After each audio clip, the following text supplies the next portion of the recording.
নমস্কার। আজকে আমরা ঘুগনি রান্না করব। তার জন্য মটরটা ভিজিয়ে রেখে দিয়েছিলাম সকালে।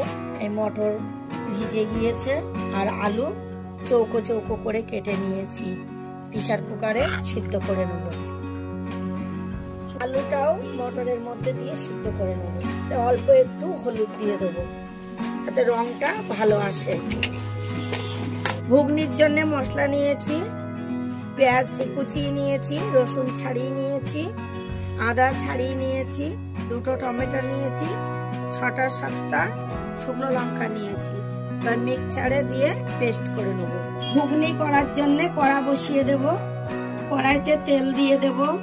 পেঁয়াজ, রসুন, শুকনো লঙ্কা, আদা, টমেটো পেস্ট করা দিয়ে দেব। এই মশলাটাকে খানিকক্ষণ কষিয়ে দেবো। মশলাটার মধ্যে জিরে বাটা দেব, ধনের গুঁড়ো, লবণ, হলুদ, অল্প একটু চিনি। মশলাটাকে কষিয়ে নেব।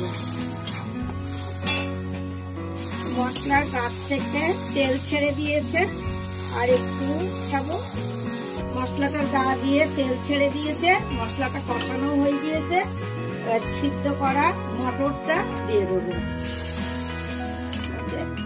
জল দিয়ে দেবো পরিমাণ মতো, হলুদ দিয়ে দেবো, অল্প একটু নুন দিয়ে দেবো। কত সুন্দর রংটা এসেছে। এবার গরম মশলা দিয়ে দেবো। এবার নাড়িয়ে দেবো।